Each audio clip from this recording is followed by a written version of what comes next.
When the springtime starts, all the roads lead to Basel, the Swiss city where the world's biggest trend-setting event for the watch and jewelry industry is taking place. Baselworld.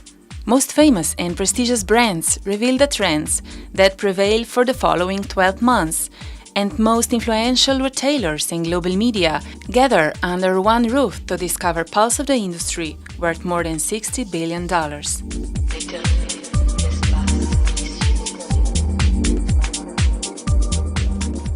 What is new that you have occurred in Basel this year? Actually, what is new, I find, is that it's not so new. It's a bit a paradox, but I feel that this year we see lots of consolidation of the current collections. You don't see as many crazy novelties as you could see maybe the other years. Of course, you see wonderful pieces, brilliant pieces, timepieces, but I feel that the watchmakers today are more focused on strengthening their collections than launching new, bold pieces, with some exceptions. And I also feel that this year, when I mentioned the exceptions, the fashion watchmakers, so watchmakers who are also fashion brands. Let's take the example of Chanel or Hermes. They have very strong propositions. So I feel at the same time the traditional watchmakers are very cautious. The fashion brands are more and more, they have more legitimacy, I would say, in the watch industry, and they come with bolder proposals. On the other hand, with regard to the last year, the number of watch brands which developing smart or at least connected watches is increasing. So although first denial of this new trend we occur at the very beginning, even some traditional luxury watchmakers are going digital. It's true. I mean, there is for instance, Bulgari, which is the very well-known Italian brand with Swiss-made watches. They came last year with a concept watch, with a startup called WiseKey in Switzerland to develop encryption devices. It was a concept watch. The problem now is how do you connect these luxury watches with the technological firms in the Silicon Valley or Android system, Google system, iOS system. It's complicated because they always upgrade, so it's very obsolescent. Meanwhile, luxury, of course, it has to be eternal, as they say. But maybe it's interesting, however, observing these most highest and most valued Swiss brands, which are Patek Philippe, Rolex, and so on, they are still don't thinking to switch to digital. No, I think it's what you will see with these kinds of brands. Of course, Patek Philippe or Rolex are really institutions. I don't think you'll see a connected watch tomorrow, of course. But there are some examples of concept watches. Another example is De Grisogono. They did this partnership with Samsung for a small limited edition of fancy watches with diamonds and decoration, but connected watches. But I think the wedding between Rolex or Patek Philippe at the high-end industry with smartwatches are still a way to go. And talking about the markets, while Russia and China market slightly slow down, everyone nowadays is going to sell luxury in the Middle East, particularly in its hub, Dubai. So how do you see this market? I think there is an interesting trend in the Middle East. Of course, it's the opening of the Iranian markets. Of course, now with less sanctions, so opening on overseas. Watch brands have always been present in Iran, so there wasn't any cut in the import of Swiss watch brands. So there's always been a strong presence. But the Iranians have been buying the watches in Dubai.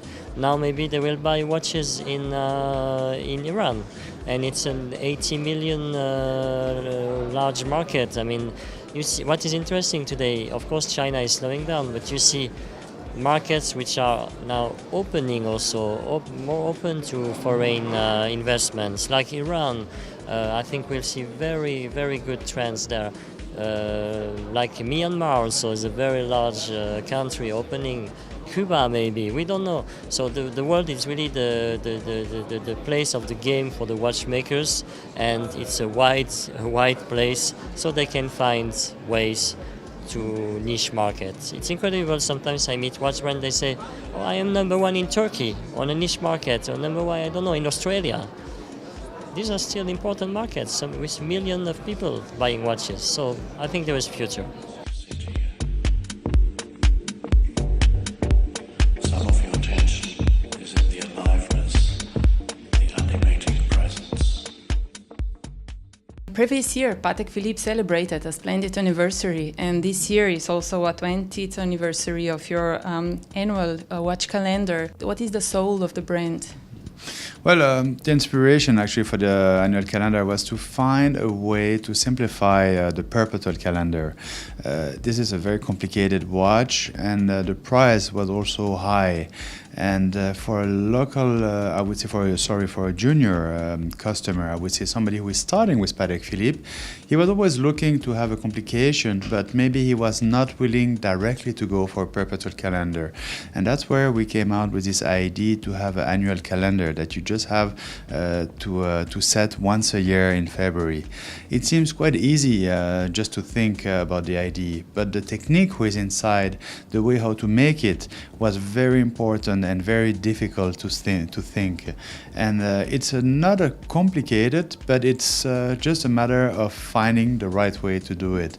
That's why we are also willing to celebrate that, because it shows also that Patek Philippe can be creative not only on the highest complication, but also on complication who are what we call useful for a price with not as high as the biggest complication. And this is a complication who works very good for men and also for lady. I must say it's one of the top leader for both of them, and that's very important. We have done about more than 20 designs with this type of movement. It's still very successful, and for me it really shows that you can always create something new who looks complicated, but I would say in an easy way to use for the client, and that's what is important. It doesn't look significant at all from the point of view of the mind. This year you have actually is marked with anniversaries. First is 20 years of your manufacture. Congratulations. How do you celebrate? Well, 2016 is an important year as we have two anniversaries. The 40 years anniversary of Happy Diamond concept and also the 20 years of the Luc Manufacture. So it's a double birthday, one for the men and one for the ladies, which is very good. And obviously for what concerns the Happy Diamond collection, we have actually relaunched the very first case, which I'm wearing, which was a television shape, and the very, very, very first Happy Diamond was actually a men's watch, strangely enough, but this time it's a ladies' watch. And we have also, to celebrate the birthday, a new collection called Happy Dreams. And also very important aspect is also the fair mined gold that these pieces, masterpieces, are produced. Yes, in the high jewelry and also in the Luc Manufacture we use a lot of fair mined gold now, as much as we can. So actually most of the high jewelry pieces are today manufactured with fair mined gold, and it's ethical gold. So I think the ultimate luxury is really that you know exactly how your pieces have been produced and where the materials come from. And 40 years of Happy Diamonds, as you already mentioned. This year you celebrated with the Happy Dreams. This is actually the first time that you launched this. Yes, it's the first time, and you have a nice retrospective here in Basel of the Happy Diamond collection. But it will be traveling throughout the year, so maybe in your country we will also be able to show. And how come Happy Dreams? Well, I think we all need to dream a little bit. We need all, especially in these days where the world is in turmoil and not so peaceful. I think sometimes you have to be in a little cocoon and let your thoughts go and smile and dream.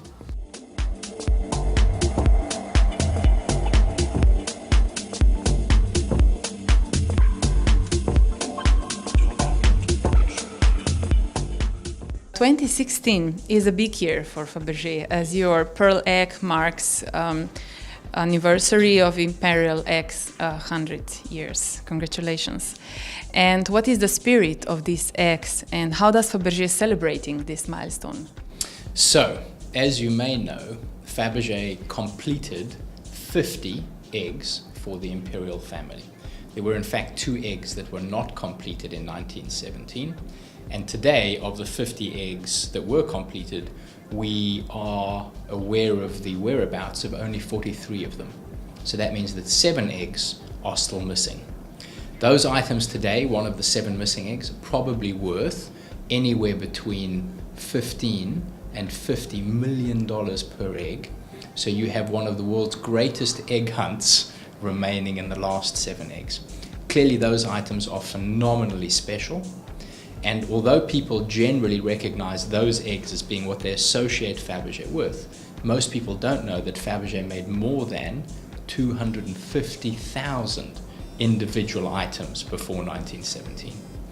And so those 50 eggs are of phenomenal importance, not only to Fabergé pre-1917, but also in terms of what we do today. And so we've been very careful to approach the making of our first imperial class egg in 2015, being the pearl egg, with the requisite design skill and the requisite craftsmanship in order to do appropriate honor to that category of egg. We're delighted that that was very successful. It received wide international coverage, and gratefully it was sold very soon after it was unveiled.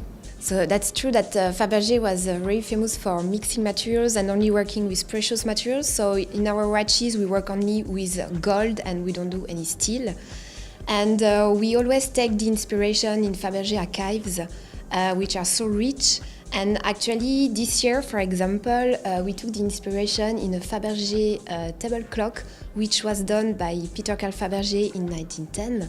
And this table clock was very special because the hands were not coming from the center of the watch, but it was a peripheral indication of hours and minutes. And actually, the idea of the watches that we do today is as well to always have Fabergé surprise inside the watch. And that's why we really did a new movement only for Fabergé, with really the highest level of watchmaking and with the Geneva seals level, but in order to translate something very simple on the dial side. And here the idea is really to have decoration, so a screw on the back side of the watch, allowing us to be able to put a very heavy decoration in the center of the watch. And this time we have done the link to the past by translating this moon that was represented on the table clock. But this moon is very contemporary for our new watch, and this moon is only visible for the person wearing the watch. And this is something very special, and we can really personalize even the center of the watch and imagine that someone is putting something very personal, like the face of a child or the horse that they love, or something very special to the people.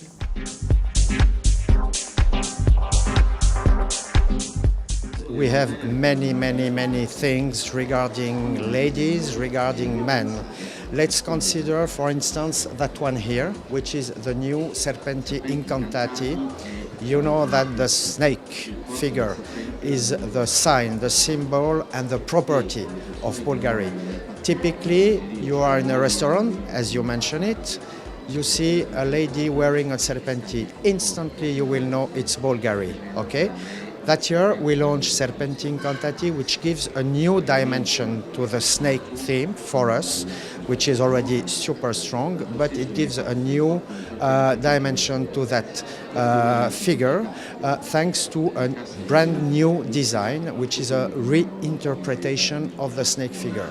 On the other hand, here we have the octoline, that one, of course, which is very strong and which is a very good example of our approach and of the blend of the Italian spirit on one hand and the Swiss watchmaking expertise on the other. Consider any, let's say, classical watch displaying hour, minutes, seconds. It will be always round-shaped. Ours is not round-shaped. It's neither squared. It's a combination of the round shape and the square shape. And the final result is an octagonal shape, like that one, which is also a signature for men, like serpentic can be for women. When you see that on a wrist, you know instantly it's an octo, so that it's a Bulgari.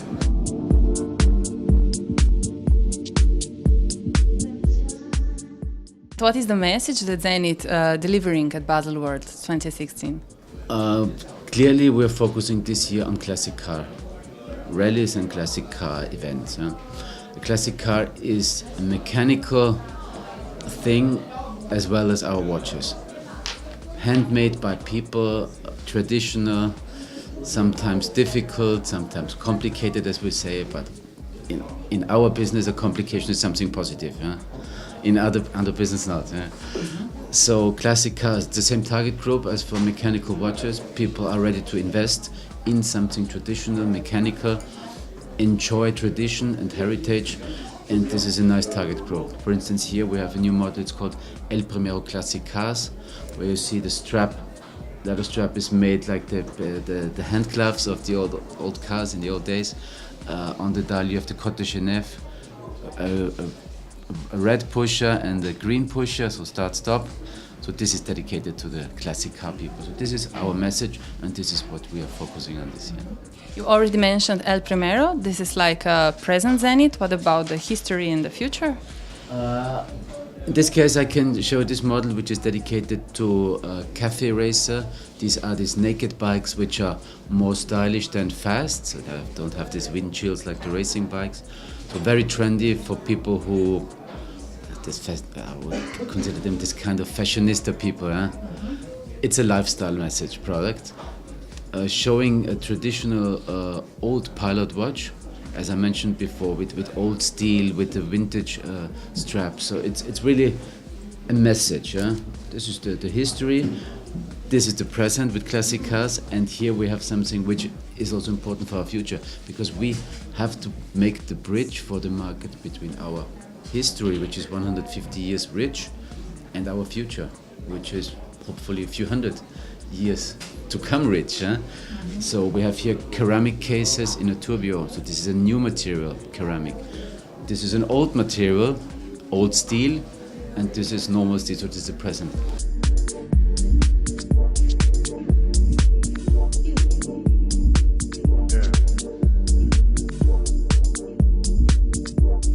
So I asked Google and Intel to join me and all the three to make a watch. And this is when Silicon Valley meets Watch Valley. Each one gives the best. The best operating system, Android, the best microprocessor, the processor ATOM from Intel, and the best watch case, and the best engineered watch from Tag Heuer. And that's a three partnership, and the three we have brought out a fantastic piece. And what are the feedbacks from the market? Well, the feedback is phenomenal.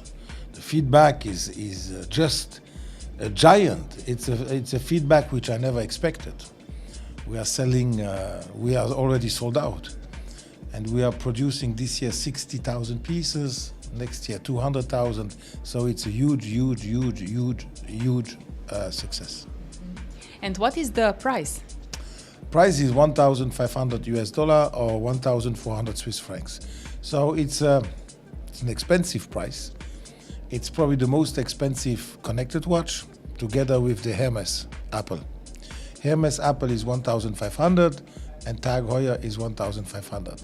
So we are, together with Apple, we have and Hermes, we have the most expensive connected watch on the market, which is not a problem because it's the only one that looks like a real watch. And what are the differences comparing the watches, the smartwatches that you already mentioned? There's no difference. The difference is probably that Apple Watch works on iOS operating system, and ours work on Android, and partly 50% also on iOS. So our watch works on Android and 50% on iOS. The Apple Watch works 100% on iOS and 0% on Android.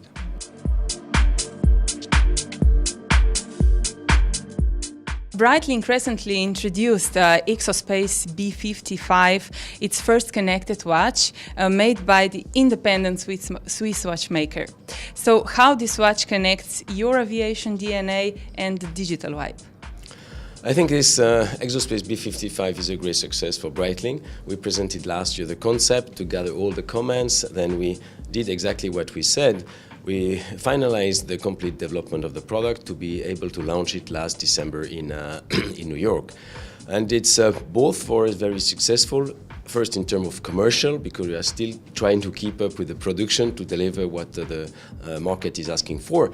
And second, the message we wanted to deliver with that watch, not having a terminal on your wrist from a phone, but on just exactly the other side, to take the user-friendliness of the phone to enhance the functionality of a watch, and that was perfectly not only understood but also appreciated by our customers. It means that if you are a pilot, that makes your life much more easy if you have this connection. So sometimes complicated chronograph timing. So that's why this world of innovation in terms of electronic, you said, connectivity, is really in line what made the success of Breitling in the past years. So continuing to innovate.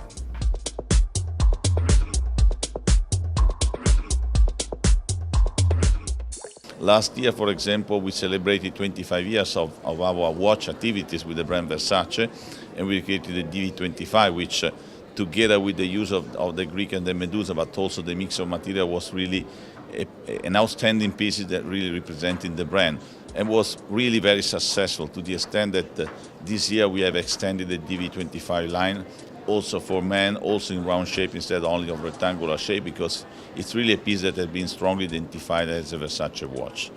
At the same time, for example, we have our Rev family. The Rev has always been our bestseller in the past more than 10 years now. And of course, it was in need of a revitalization because, the design sometimes, especially for a fashion brand, you see such a strong evolution that, in the fashion industry, every 6 months you say, oh, this is old looking. We are a little bit exaggerated. But even on watches after 10 years, you see that the product was in need of revitalization design. So we have basically taken the same traits, the same shape, the same design, but in a more modern way, and it has been a great success during this Basel Fair.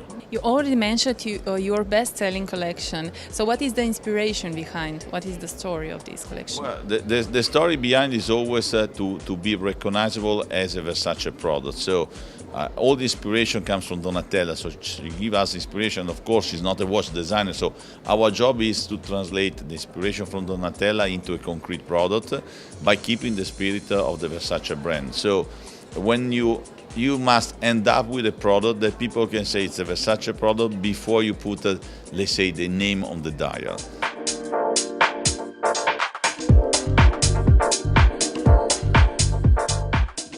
Well, the Ulysse Anchor is really participation in innovation. Innovation is very important for us. And for us, innovation also means it has to have a benefit for the end consumer. In the case of the Ulysse Anchor, the advantage of the end consumer is it has a power reserve of 170 hours and it has a constant escapement, which means it's very accurate over 170 hours. I would like to mention here that that timepiece also won a prize at the Grand Prix d'Horloger in Genève last year, and we are very proud of that, of course. And how many pieces are in this limited edition? We did 3 times 18 in 2 colors.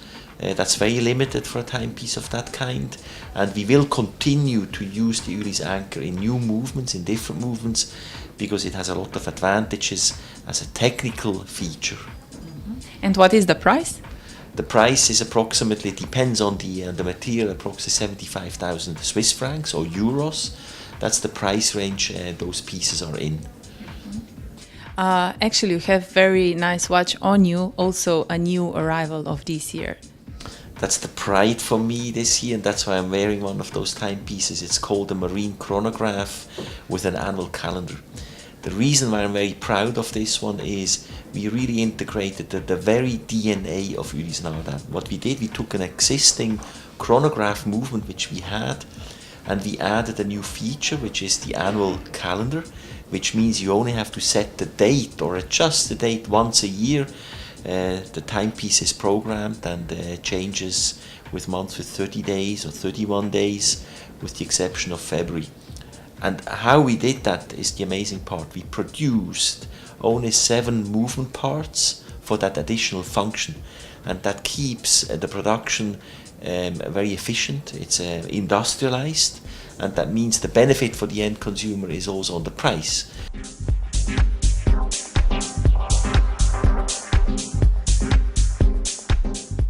Well, it's a challenge to build a watch brand, since I was already in the jewelry for so many years, and the watches now are 14 years old.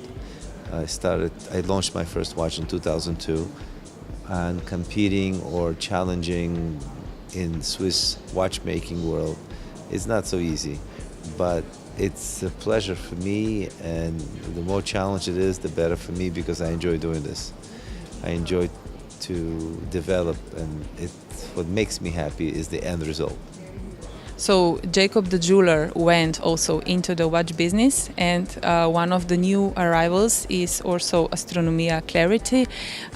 What is the inspiration behind, in addition to the universe and maybe the structure of the masterpiece? Well, there's two watches that I'm very proud of this year. Is one called Astronomia Sky, is where you basically have 3 more complications addition to our Astronomia. This Astronomia, the complication in this Astronomia is to make clarity, meaning the whole back became crystal, which is also not easy to do. So as you can see right through it. So basically it's crystal on top, crystals on the side, and crystal all the way down.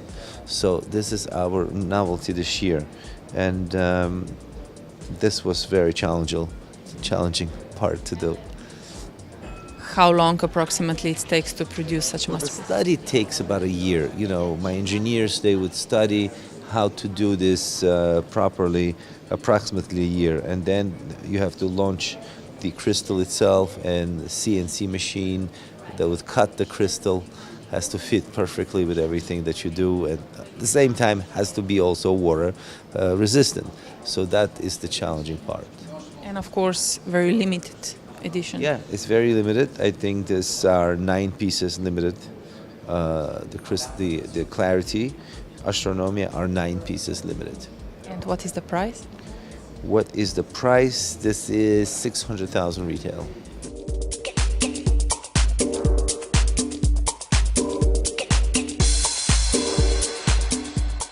The factory started in 1948 in La Chaux-de-Fonds, so we still keep our production mostly in Switzerland. Although we started our new collection made in Germany from 2014 in order to satisfy more customers' need. And for the brand name, because they were actually the name after the founder of the factory, Bentley, in 1948, and then we see the opportunity to expand the business through this brand name, as this is a really elegant brand name and attractive, so we took it over in 1997. Yeah, and now it's been really successful in many markets in the world. And what is your novelty that you are performing this year in Basel? So this year we are introducing our 3rd generation of the Road Captain. So Road Captain is actually a retro design from the 1960s. It's actually a driving watch.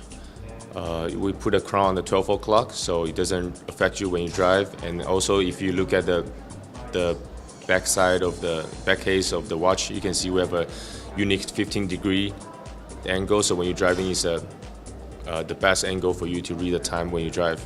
Yeah, this has been our bestseller since 2000, and then we try to have a new generation of this family every 3 to 5 years. Yeah, so we are introducing the 3rd generation of the Road Captain this year.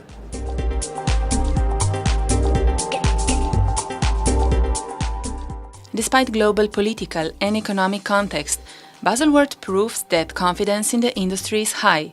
Indeed, diamonds are forever. Fashionable, creative, mechanical, smart, connected or disconnected, challenges are what make life interesting. Overcoming them is what makes them meaningful.